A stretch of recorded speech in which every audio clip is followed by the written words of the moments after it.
అసలే ప్రభుత్వ భూమి అది, పైగా 100 కోట్ల విలువ చేసేది. దాన్ని కొట్టేయాలని ప్లాన్ చేసిన ఒక బ్యాచ్ ఆగమేఘాల మీద నకిలీ డాక్యుమెంట్లతో పాటు జీవోలు కూడా సృష్టించింది.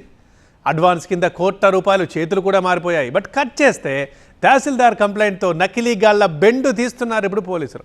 అసలు ఏంటి ఫేక్ వ్యవహారం? విచారణలో వెలుగులోకి వస్తున్న ఆ షాకింగ్ నిజాలేంటి? హైదరాబాద్ శివారు గండిపేట భూ కుంభకోణం కేసులో అరెస్టుల పర్వం కొనసాగుతుంది. ఇప్పటికే 3 అరెస్టు చేసిన నార్సింగి పోలీసులు ఇవాళ కీలక నిందితుడు రాధాకృష్ణన్తో పాటు అతని డ్రైవర్ ప్రవీణ్ కుమార్ ను అరెస్టు చేశారు. గండిపేటలో సర్వే నెంబర్ 18లో మొత్తం 104 ఎకరాలు ఉంది. ఇందులో దాదాపు 9.28 ఎకరాలకు గండిపేటకు చెందిన 5గురు తమకు ప్రభుత్వ భూమి క్రమబద్ధీకరించారంటూ ఫేక్ జీవోలు సృష్టించారు.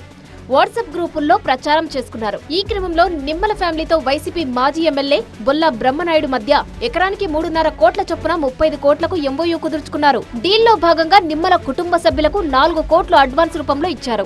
ఇందులో బ్రహ్మనాయుడు అకౌంట్ నుంచి 1,25,00,000 రూపాయలు ట్రాన్స్ఫర్ అయ్యాయి. ఈ మొత్తం ఎపిసోడ్ లో బొల్ల రమేష్, బ్రహ్మనాయుడు భూమి కొనుగోలుదారులు కమ్ ఇన్వెస్టర్లుగా వ్యవహరిస్తే సునీల్, రాధాకృష్ణన్లు అక్రమ భూ లావాదేవీలకు మధ్యవర్తిత్వం వహించారు.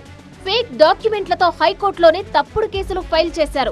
అయితే డాక్యుమెంట్లు నకిలీవని తేలడంతో ఆ కేసును డిస్మిస్ చేసింది. కోర్టులో చుక్కెదురు కావడంతో నిందితుల మోసం వెలుగులోకి వచ్చింది.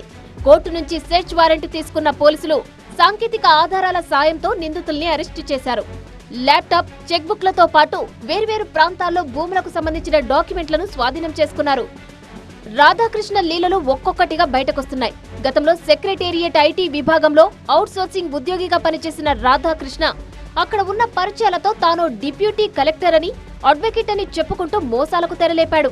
సచివాలయంలో ఉద్యోగాలు, సబ్ రిజిస్ట్రార్ ఆఫీసుల్లో జాబ్స్ ఇప్పిస్తానంటూ చాలా మంది దగ్గర నుంచి లక్షల రూపాయలు వసూలు చేశాడు. ఇతను ఒక రిజిస్టర్డ్ అడ్వకేట్, బార్ కౌన్సిల్లో రిజిస్టర్ చేసుకో ఉన్నాడు. కానీ బయట సొసైటీలో అడిషనల్ కలెక్టర్, డిప్యూటీ కలెక్టర్, నేను సెక్రటేరియట్లో పనిచేస్తాను, కావాల్సిన ల్యాండ్ సంబంధించిన సెటిల్మెంట్లు కావచ్చు, లేకపోతే ఏదైనా ఆర్డర్స్ కావాలంటే తీసుకురావటం కావచ్చు, లేకపోతే ప్రభుత్వ ఉద్యోగాలు ఇప్పిస్తానని రకరకాల దీంట్లో ప్రజలను మోసం చేస్తూ ఉన్నాడు. ఈ స్కామ్లో ఇన్వెస్టర్ అయినటువంటి బ్రహ్మనాయుడు, రమేష్ ఈ జీవో ఆర్డర్స్ కనుక రెడీ అయితే ఇంకొక పార్టీ ఉంది అని చెప్పి వాళ్ళని అమ్మటానికి కొన్ని ఆర్డర్స్ అన్న ఎక్కడైతే ఫైల్ ప్రాసెస్లో ఎంతవరకు వచ్చిందో చూస్తూ ఈ ఆర్డర్స్ కావాలి అని అన్నప్పుడు ఇది రాధాకృష్ణ ప్లస్ టీమ్ ఈ అన్ని ఆర్డర్స్ కానీ తయారు చేసి దీన్ని బయట వాళ్ళకి ఇవ్వటం జరిగింది. తెలంగాణలో వేర్వేరు ప్రాంతాల్లో రాధాకృష్ణపై కేసులున్నాయి. భూమి కబ్జా చేసేందుకు నకిలీ జీవోల తయారీకి మరో 2 రాధాకృష్ణకు సహకరించారు. కందుకూరు, అంబర్పేట సహా చాలా ప్రాంతాలకు చెందిన ఫేక్ డాక్యుమెంట్లు రాధాకృష్ణ దగ్గర దొరికాయన్నారు పోలీసులు.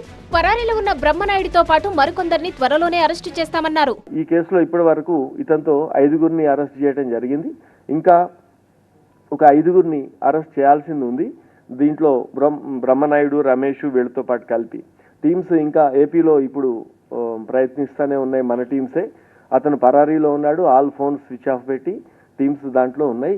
నకిలీ జీవోలు తయారు చేయడం, వాటిని ప్లాన్డ్ గా సోషల్ మీడియాలో ప్రచారం చేయడం వెనుక చాలా మంది పాత్ర ఉన్నట్టు పోలీసులు అనుమానిస్తున్నారు.